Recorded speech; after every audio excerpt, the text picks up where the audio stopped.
May share lang ako konti na about health. Kasi ako dumaan din ako sa ganyang mga pagsubok. Nung kinamatay ni Barbie Sue ni Sansay, di ba ano yun, influenza and then ano ng pneumonia.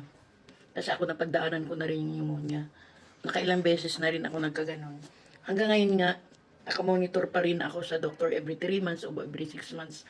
At saka, simula kasi nung maliit pa ako, elementary, mahina na talaga yung aking lungs. Kaya nanay ko madalas kami nagpapacheck up. Hindi naman usually na na-admit. Nagpapacheck up lang para malalayan ng gamot kasi nga, yun ang aking sakit, yung weak talaga yung lungs ko. Kaya dapat bawal ako sa puyat-puyat, pagod. Eh, syempre, hindi naman tayo mayaman na, pahinga-pahinga lang. Syempre, mapagpahinga, pero hindi totally na ilang buwan. Yun, kasi sabi ng doktor, once nga, nang matamaan ako ng pneumonia, pinapahinga ako ng, di ba, nagtitinda ako ng isda, tindera ako ng isda, namamalingki ako ng madaling araw. Eh, di ano yun, puyat pagod talaga. Inisan pag nagpa-check up ako sa doktor kasi medyo na yung pakiramdam ko, medyo masama na, inuubo-ubo, tapos hindi makahinga. Para bang akala mo, may sakit na ako sa puso kasi hiningal ako. Yun pala, nagka-pneumonia na ako. Siguro hindi na mabilang eh. Pero ang pneumonia naman, once maagapan mo, 1 week lang siya nagaling ka agad kasi restahan ka ng doktor niya ng gamot within 1 week. Restahan ka ng gamot, antibiotic. Yun talaga ang makapag-ano sa kanya, makapagpagaling. Kasi yung pneumonia, ano yan eh. Kaya, kailangan bacteria siya. Kailangan mapatay yung bacteria dyan kasi pag hindi, yan talaga yung umaano sa ating lang sumisira. Yan, tapos, di ako nakamonitor ako every 3 months, over 6 months, pag alam kong medyo inuubo, masama na pakaramdam ko, nahirapan ako minga yan, punta agad ako dyan sa ano ko, sa doktor, kailangan nakamonitor yan. Tsaka may ano nga ako, may vaccine ako ng good for 5 years anti-pneumonia. Hindi talaga ako nagpapawala niyan kasi alam ko yun yung laban ko para sa sakit na yan. Kahit mahirap lang, hindi naman ako mayaman eh. Kaya ako nagpursige sa buhay, nagtitinda.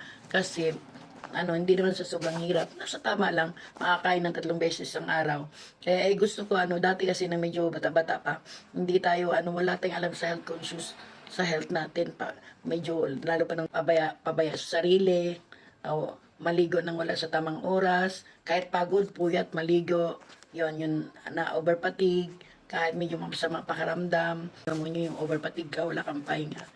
Kailangan kasi pag may pneumonia ka, kailangan pahinga. Sa case ni Barbie Sue, hindi niya na-monitor yung kalusugan niya yan, tapos, ang din yun, ang nagpapalala pa sa kanya, imbis na magpahinga siya, nag-travel pa, kaya lalo yung nagpapapalala sa kanya.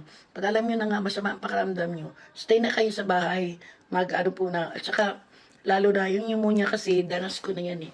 Lalo sa mga bata pa, sa mga babies na hindi pa malakas yung immune system. Sa mga bata, dapat pang may ubo-ubo lagnat, lalo na ilang araw na, pa-check up nyo na yan sa doktor. Kasi hindi lang, malay natin, hindi lang simpleng ubo yan, hindi lang simpleng sipon, hindi lang simpleng trangkaso yung pala, may pneumonia na yung bata. Ang pneumonia, once maagapan mo yan, mabilis lang yan gumaling. Pero once hindi mo na maagapan, malala. Diyan, mahirap na yan. Kahit pag-aano ang kadami yung pera mo, basta malala na yung pneumonia mo. Lalo na sa mga may edad na sa mga bata. Yan usually ang kinamatay. Kaya ako, pasalamat na rin ako, ilan ang beses ko dumaan sa ganyan, pero na rin, muntik-muntikan na rin ako lumala na rin pero kahit papaano naagapan pa din. Kaya sa ngayon, nakaano na talaga ako niya, nakamonitor na ako sa akin doktor. Once masama na pakaramdam ko, ubo-ubo na, punta na agad sa doktor kasi yun yung sinabi ko, 1 week lang yan na inuman ng gamot. Yan, gagaling na kaagad yung pneumonia. Lalo na pag umpisa pa lang. Kaya sa lahat ng mamis dyan, tingnan nyo rin yung mga anak nyo na pag nakaramdam na ganyan, o bulag na sipon, lalo na pag ilang araw, huwag nyo nang antayin pa na lumala, pa-check up ka agad sa doktor. Kasi yung mga doktor nakakaalam yan kung ano meron. Hindi lang pala simpleng ubo yun, sipon, pneumonia na pala. Ayan, sayang nga kasi napakabata pa ni Barbie. So, actually, daran ko lang si Barbie. Ako 49, magpo-49 pa lang ako. Pa siya 48 oh. Magpo-49. Pero kasi ako 1975, siya 1976. Mas matanda pa rin ako ng 1 taon sa kanya. Kaya mga mamis dyan, ito lang yung mas ko, dapat maging tayo sa health natin kasi once na nga ang kalusugan na natin ang bumigay, kahit gaano pa kadami yung pera natin, once lumala din karamdaman, wala ring magagawa yung dami ng pera natin. Kaya may pera man tara, may man tayong pera o wala. Once yung kalusugan na natin ang nakataya, kailangan na nating intindihin. Dalhin ka agad sa doktor, matanda, bata man yan, o kahit anong edad.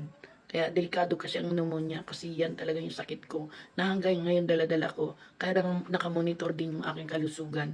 Ilang beses na po ulit-ulit pneumonia, hindi lang. Isa, dalawa, tatlo, apat, lima. Pabalik-balik kasi pagod puyat.